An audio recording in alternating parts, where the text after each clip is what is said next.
everyone, welcome back to my channel. This week I am planning with NikkiPlusThree's kit Autumn Stroll. It's in gold foil. It's definitely your classic autumn kit with oranges and yellows. I'm sorry that my camera's making it look a little washed out here, but yeah, you've got pumpkins in the washi. There's the classic NikkiPlusThree date covers. This is her new deco sheet that's also got washi and trims. I got the journaling sheet in premium matte. I love the little donuts on this. I also got the large deco in transparent matte for the header, which is really, really pretty. So, yep, let's get into it. This past week it was my birthday, and yeah, my sister came to visit, which was really fun. She brought my nephew, who's about 3 months.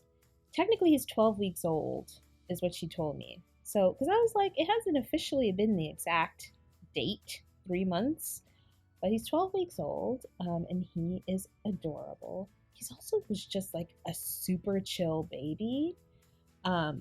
So we brought him to the restaurant with us. We went out to dinner the day after my birthday. Went to this restaurant that we love in SF.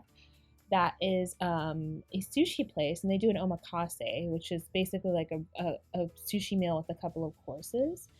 And I was like, okay, the baby's definitely gonna freak out because it's a long meal. It's about like a 2-hour meal from start to finish.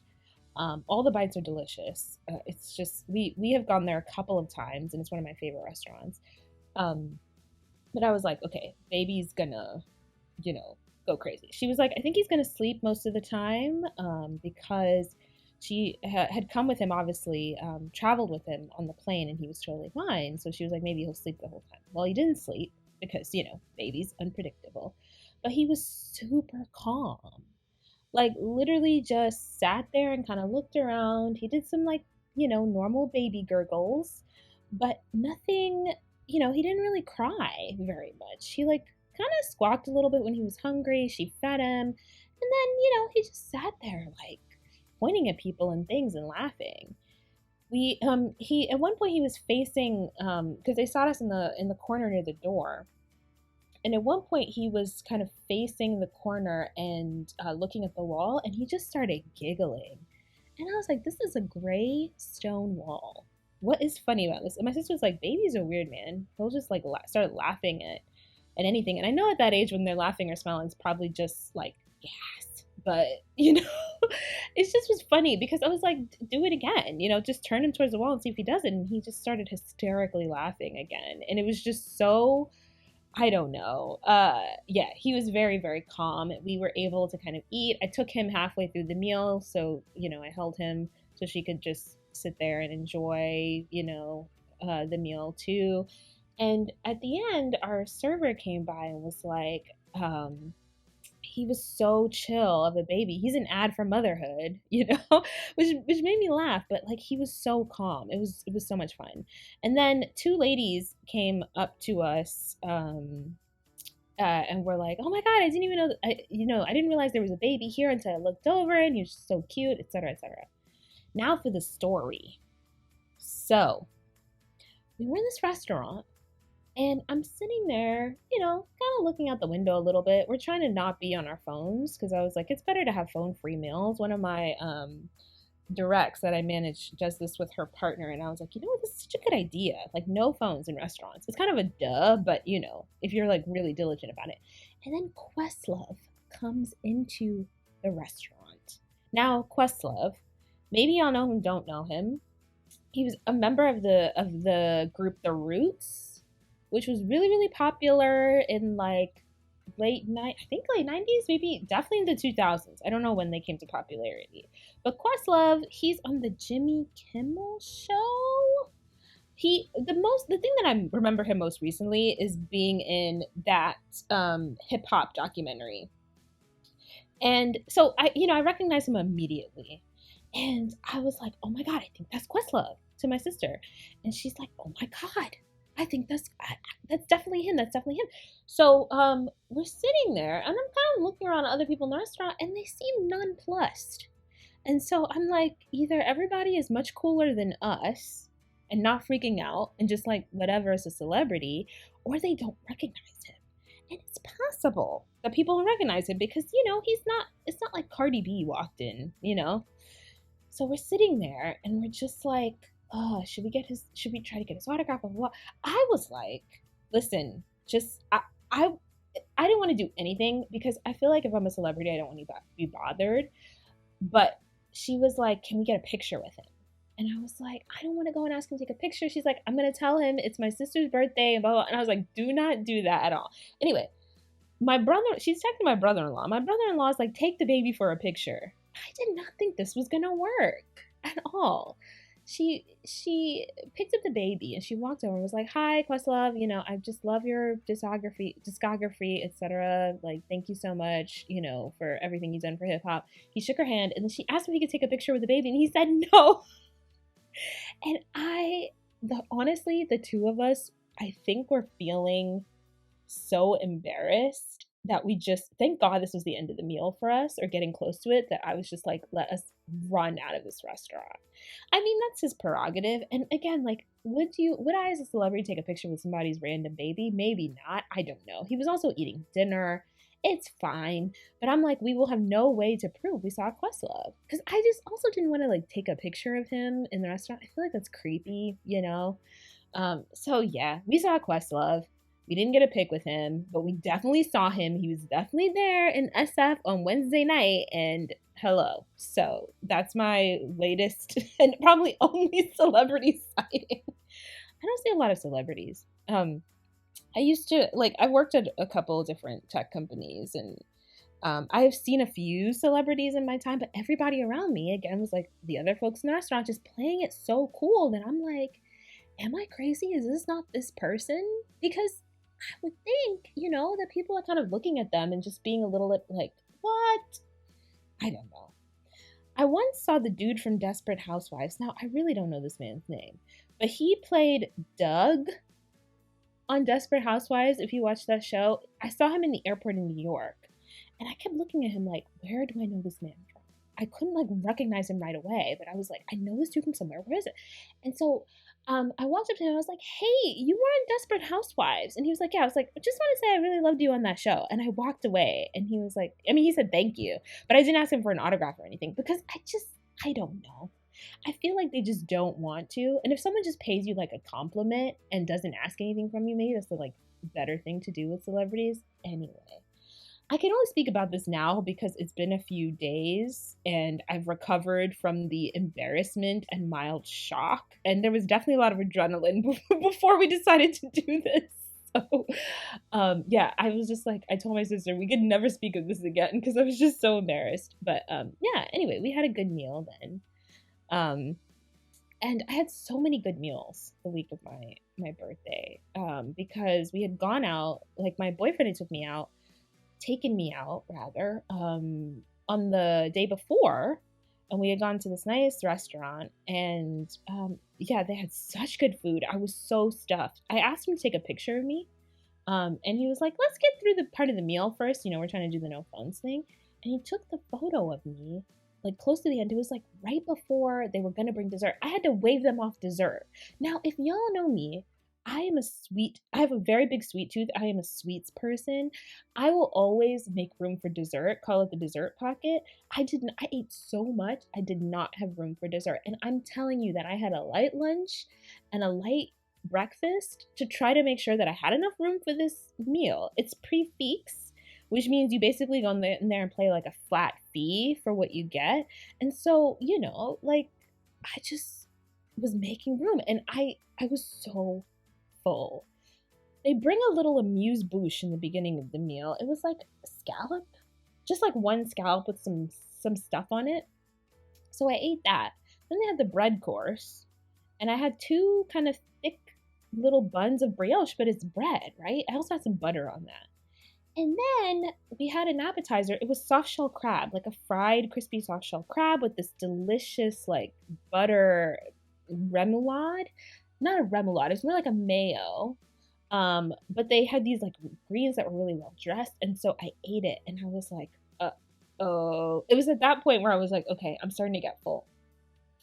So they asked us if we wanted an intermezzo, which is like between your appetizer and your main course. And I was like, oh my God, oh hell no. Like I do not want this. I'm not gonna finish it. So then they brought the main course, and it was a lobster pasta. And I did not realize that they basically like cooked a whole lobster and mixed it in with this pasta. And it was a spaghetti. And there were like these spring peas in it, and it was in this thick cream sauce. And I'm just like, oh my goodness. So I was like, this is lobster, girl. You had better eat this because you cannot take this home. So I ate all of my main course. And so the dessert, they have my favorite dessert, one of my favorite desserts, but my favorite dessert at this restaurant, beignets, which are like these little fried dough balls that you dip in this like sauce. And they usually have a creme anglaise, which is like a vanilla cream and a chocolate cream. And I was so looking forward to it when I heard that they've had it on the menu. And I was just sitting there like, if they bring this beignet and I eat one more bite, I'm gonna hurl. And I don't want to do that because this is a pretty fancy restaurant. So I asked them to take the dessert to go. So my boyfriend took this photo of me. This is right before I asked him to take the dessert to go. And I look back at this photo and I honestly look about 4 or 5 months.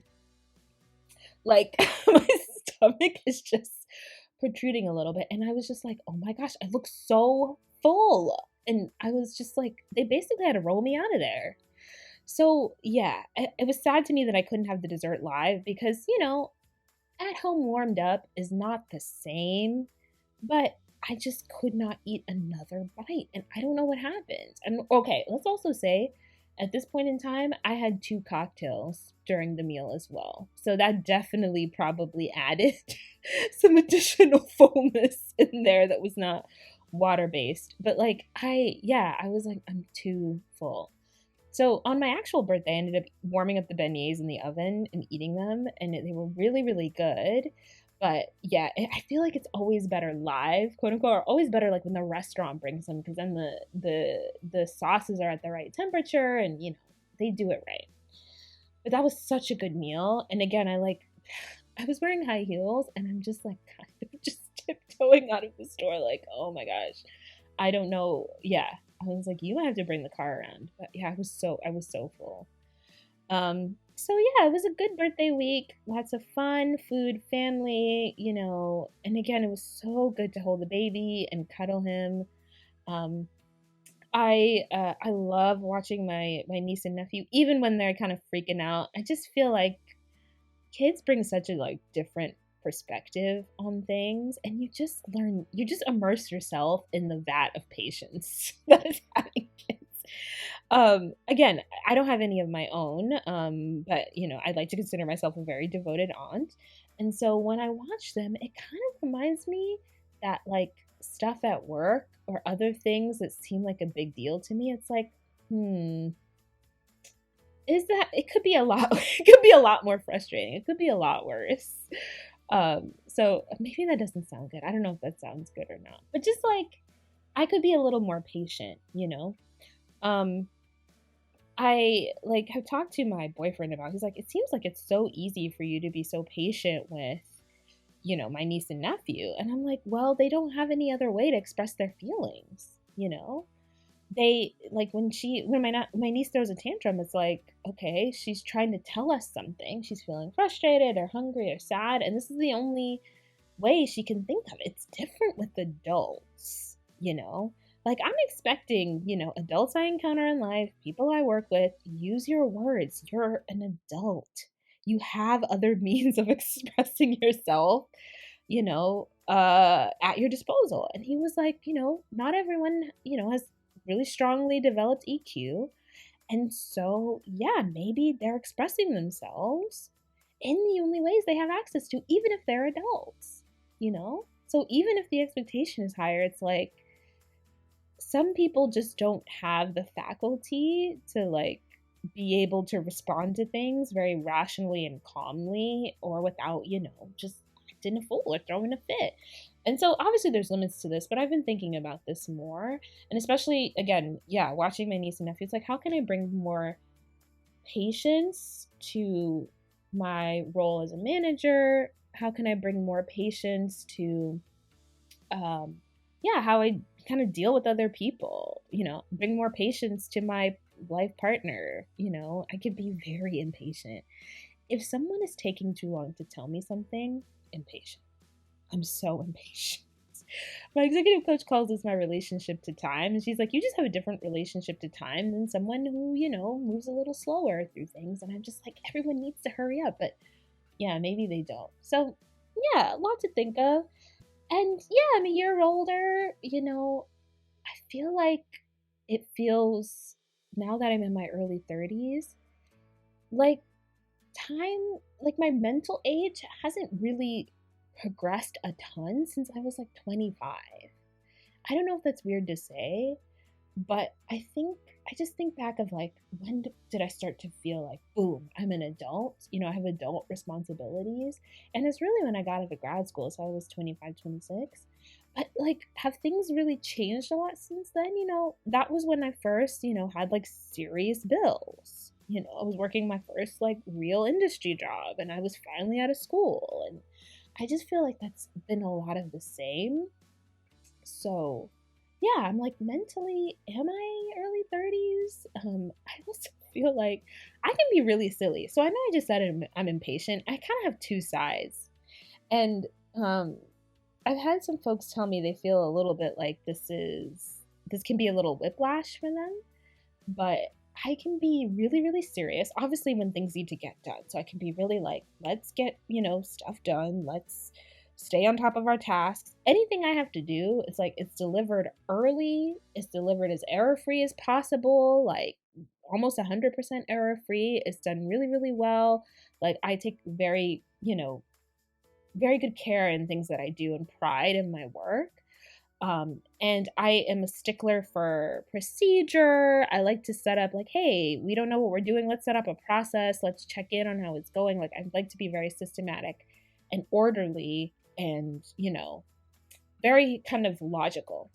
The other side of me is very silly because I feel like there are times where I really need to blow off steam. And, working in tech, which is where I work, like, there's a lot of stuff that is deeply unserious. And so every now and again, or really, there are moments in every day, I'm like, this is ridiculous. And I just, feel like we need to just laugh about it, laugh to keep from crying, but laugh to acknowledge that some of the stuff is absurd.